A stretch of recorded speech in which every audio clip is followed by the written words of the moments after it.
Good morning. ये देखिए नीम का पेड़ है और ये नीम के पेड़ की पत्ती और ये नीम का जो है मैं आज टूथ ब्रश के रूप में इस्तेमाल कर रहा हूँ। सबसे पहले बता दें, यदि आयुर्वेदिक दृष्टिकोण से देखा जाए तो इंसानों के साथ साथ ये जानवरों के लिए भी बहुत ही लाभकारी है। इसका पत्ती से लेके, इसकी खाल से लेके, जड़ से लेके, तना से लेकर इसके फूल फल सारी चीज़ें आयुर्वेदिक दृष्टिकोण से बहुत ही ज़्यादा लाभदायक हैं। तो सबसे पहले मैं इसकी चीज़ के बारे में बता दूं, यदि कोई व्यक्ति पायरिया जैसी बीमारियों से पीड़ित है, पायरिया जो बीमारी होती है, मसूड़ों का क्षरण होने लगता है आपके, ठीक है, मसूड़ों का धीरे धीरे क्षरण होने लगता है और बाद में जो है आपके सारे दांत गिर जाएंगे और बड़े बड़े आप डॉक्टरों के पास जाएंगे, दिखाएंगे, वो आपसे बस पैसे लूटने का काम करेंगे। और यदि आपको फ्री ऑफ कॉस्ट ट्रीटमेंट करना है तो सुबह में खाली पेट गुनगुने पानी के साथ 3 से 4 पत्ती का इसका सेवन करें। उसके बाद सुबह शाम नीम का कोई छोटा सा ये होता है ना टहनी, तोड़ के उसके साथ आप ब्रश करें।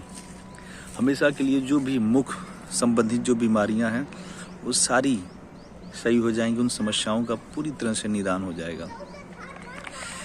समझ लीजिए बहुत ही नेचुरल एंटीबायोटिक है, ठीक।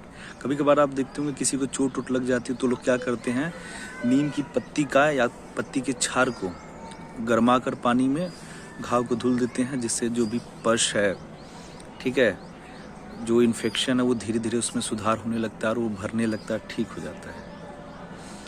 इतना मतलब बेनिफिट हमारे इर्द गिर्द है, पर हम उस चीज़ के बारे में जब हमारे पास जानकारी नहीं होता है तो हम ऐसे ही भटकते रहते हैं।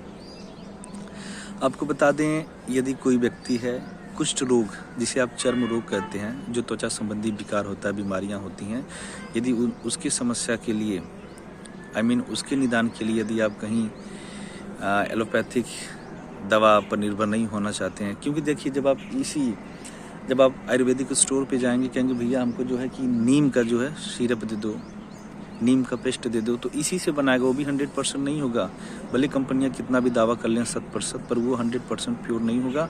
फिर इसी को भरकर आपको केमिकल वगैरह से संरक्षित कर 400-500 में, क्योंकि आयुर्वेदिक दवाएं बहुत महंगी होती हैं, क्योंकि उनके संवर्धन के लिए और उन्हें जिस प्रकार से हिमालय पर्वत पे जाकर, जंगलों झाड़ियों में जाकर जिस प्रकार से उसे तराशा जाता है ना, उसके बाद जो उसमें लागत लगती है उसके निर्माण में, इसीलिए वो दवाएं महंगी होती हैं।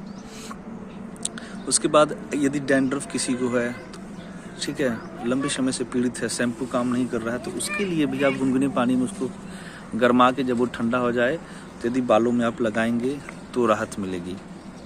और देखिए ऐसा नहीं कि इसके कुछ नुकसान नहीं है, नुकसान तो नहीं है, पर यदि आप मात्रा से अधिक इसकी पत्ती का सेवन कर लेंगे तो तमाम तरह की समस्याएं हो सकती हैं। वोमिटिंग फील हो सकता है, जो आपका कोलेस्ट्रॉल है उसमें थोड़ा सा अनएक्सपेक्टेड, यह ना बैड भी हो सकता है, गुड भी हो सकता है, और जो ब्लड प्रेशर है उसमें भी कभी कभार अनएक्सपेक्टेड जो है कि इम्बैलेंसिंग होने लगती है। ये चीज़ों का याद रखें। और सबसे बड़ी और जो ज़रूरी बात है, यदि कोई महिला या पुरुष प्रेगनेंसी कंसीव करने के बारे में सोच रहा है या उसको फर्टिलिटी से संबंधित दवाएं चलनी, फर्टिलिटी इन केस मतलब जो होता है ना, जैसे अपने स्पर्म बढ़ाने के लिए यदि वो दवाएं ले रहा है और प्रेगनेंसी कंसीव करने के बारे में सोच रहा है तो उसे दवाएं नहीं लेनी चाहिए, क्योंकि वो जो सीमन होता है उसकी मात्रा को बहुत ही बुरा कर देता है, ठीक। तो जहाँ इसकी आवश्यकता है वहीं पे लें। ये नहीं कि बस, ऐसा नहीं है कि आयुर्वेदिक दवाओं का जो है कि नकारात्मक प्रभाव नहीं पड़ता, दुष्परिणाम नहीं है। यदि आप मात्रा से या डॉक्टर के सहयोग के बिना ही चीज़ें लेंगे तो उसका प्रभाव आप पे पड़ेगा, ठीक है। यदि आपके पेट में कीड़े हैं उसके लिए आप जो है इसका इस्तेमाल कर सकते हैं। यदि आपकी UTI है, यूरिनरी ट्रैक्ट इन्फेक्शन जिसे बोलते हैं, इस वजह से क्या होता है, किडनी में सिस्ट हो जाता है और जब इंसान पेशाब वगैरह करता है तो पेशाब में जलन होती है, दर्द होता है। उस समस्या से भी आप इससे पूरी तरह से निजात पा सकते हैं। मुझे याद है एक बार बहुत पहले एक महात्मा हमारे घर के बगल में आए थे और उनके शरीर में कई जगह पे फोड़ा फुंसी चोट लगी हुई थी। तो उनके पास इतना पैसा इतना संसाधन नहीं होता था कि वो जाके डॉक्टर के पास जाएं दिखाएं।